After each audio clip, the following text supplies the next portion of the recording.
Hey, thanks for watching Trends, presented in partnership with Travel Daily News Asia Pacific.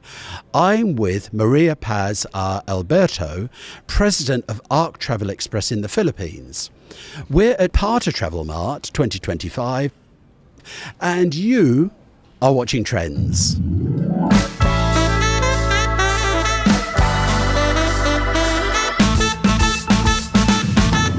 So, Maria, can you tell me about Ark Travel Express? What markets are you in and serving? Ark Travel is a 41-year-old company. Don't ask me what age I started it. I would always tell friends, I started when I was 10 years old. Anyway, we do both outbound and inbound. And I would say that, from the time of the pandemic, I have reinvented myself. We are still a traditional brick-and-mortar travel agency, but I pivoted to something to attend to the times, like to be digital. And because a lot of people before the pandemic would come to the office, pay their bills and all that. Now, not anymore. You want to buy a ticket or buy a package, then you just go online and you pay through online. So they don't even have to see me. A lot of my clients don't really know me, but they just base it on, like my 41 business. So has digital overtaken the traditional face-to-face booking for you? I would say not yet. Okay. But of course, one of our biggest challenges would be digital. A lot of people would go online thinking that's the best deal. In fact, a lot of my friends, I would tell them, how do you know that it's cheaper? The ticket that you bought online is cheaper, but you didn't ask me. Let's say it's a low-cost carrier and you think the mindset is it's very cheap because it's a low-cost carrier. But you didn't bother to ask me. It could have been a traditional carrier having special rates during that time that you wanted to travel. So for me, it's always good to check both because I don't think things are still back to normal, right? Yes. You have flight disruptions, aircraft changes and all that. And of course, the global, what's happening globally, right? With the global uncertainty. And there's nothing like having the personal touch of a travel agency advising you, the flight's delayed, there's a flight disruption. The climate change, right, has affected also our flights. So what do? You're stuck in a country and you don't know what time or if the flight's leaving at all because the typhoon is so strong. So all of these must be considered as one very good factor why you have to buy from travel agencies. For us Filipinos, we almost need visas everywhere except Southeast Asia. Yep. And it can be a challenge. How do you go, let's say, to the US or to any Schengen country? What we want is every Filipino that comes to us gets to travel seamlessly. So if something happens, for example, there's any flight disruption or you're already in Madrid, and something happens, you can call me anytime. Maria, what are your top destinations? Where are the Filipinos traveling when they ask you to book their travel?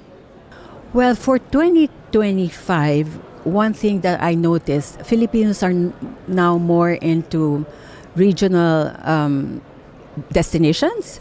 Maybe because they're scared that something might happen, there's another war, right? At least if you're... Stay closer to home. Then it's much easier. And Filipinos would love to go to Japan, to Korea, Taiwan, of course, Thailand, and Hong Kong, Singapore. And of course, Filipinos would always want to go to Europe. Like a lot of our markets would be doing corporate accounts to different parts of Europe. So that's part of the MICE offering that we have. And what are the clients looking for? Are they looking for sun, sea, shopping, entertainment? What do the Filipinos look for when they travel to a destination? Filipinos nowadays, especially now that we're moving towards autumn, right? Autumn is a very famous season for Philippines because we love the colors. And of course, just like what you said, Thai people will not go to any hot destination. We have enough sun in the Philippines. So We always want something cooler, and of course, a cooler place, good food, very scenic sightseeing spots, and culinary. A lot of Filipinos now are into like Filipinos would come here to eat in street food or in Vietnam. So there are a lot of choices for Filipinos, but predominantly at this time, now that we're entering September, we're also gearing towards family travel because Filipinos during Christmas would love to spend Christmas and New Year together. So whether they're in the Philippines or abroad, it's one very important thing that we're all together to celebrate the holidays. And I would always say that, traveling is no longer a luxury. It's our way of life. Living is so stressful, right? Especially after the pandemic, and like you appreciate what you have and you live through the pandemic and you're alive, so you want to be with family, you want to be with friends. And travel is just like something that you will always have to look forward to. Now, Ark Travel Express, in addition to doing the international outbound, you also handle inbound, I believe. Yes. We also promote the Philippines a lot. Of course, my country is very beautiful. We have a lot of beautiful beaches, if I may. We have 7,641 islands. Oh my goodness. That not all are habitable, but it's just like you have so many choices to choose from. We've now entered our stage where it's not just about the beach, it's history, it's cultural, it's gastronomical experiences that foreigners can look forward to. And we're an emerging MICE destination. What would be the 3 top destinations to visit in the Philippines? Of course, the very famous Boracay, Palawan, which has 3 islands, El Nido, Coron, and Puerto Princesa. Any of those 3 are just beautiful. Nice beaches.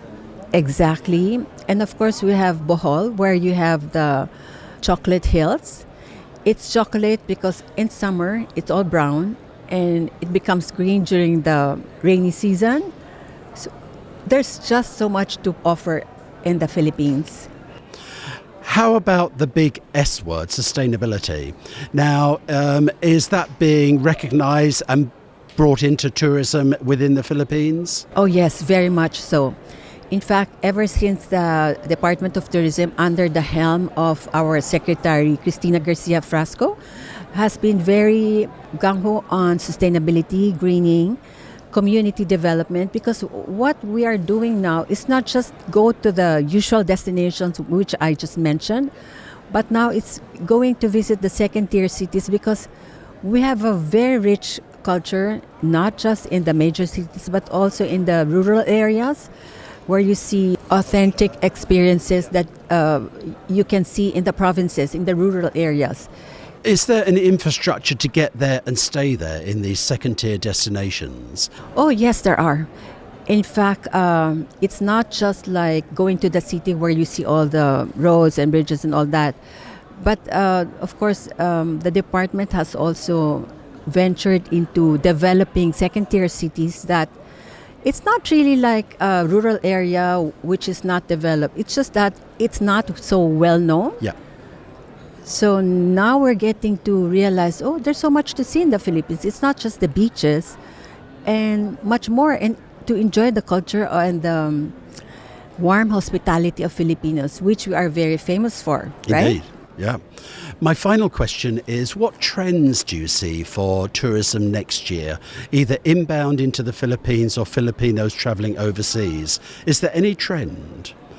I would say that for outbound, Filipinos would still go for unique experiences, food, and if I may say, shopping is a very, very important factor. Yes.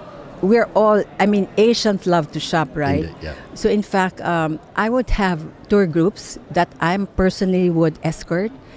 And if you don't bring them to an outlet, or shopping, they will say, no matter how good my tour is, they'll say, oh no, I didn't have fun because there was no shopping. Yeah. In fact, I've had experiences in the past. So Filipinos are, like, how in Europe the tour guides are all PhD on Asian civilization and history and all that, right? And then someone would tell me, Maria, where's everybody going? Because they're out looking for souvenirs and they don't want to listen to the history of that country. So it's a must. Fantastic. Maria, thank you so much for meeting with us today at the Trends pop-up studio at PATA Travel Mart 2025. I wish you a successful afternoon. Keep doing the great work of introducing the Philippines to us, the international market, and sending Filipinos internationally as well. You've been to the Philippines? I haven't yet. It's on my bucket list. There's 3 countries. It should not be in a bucket list. I'm personally inviting you. Yeah. Please do come. But next to the condominium I live in Bangkok, right next door, they've just opened a Filipino restaurant. So I'm getting a flavour of the Philippines as the first step, and I will definitely come to the Philippines. And I hope you, our audience, will also go to the Philippines, and we need to have the Ark Travel Express look after us while we're there. Thank you so much. Thank you so much. Right, take care. Sawadee ka.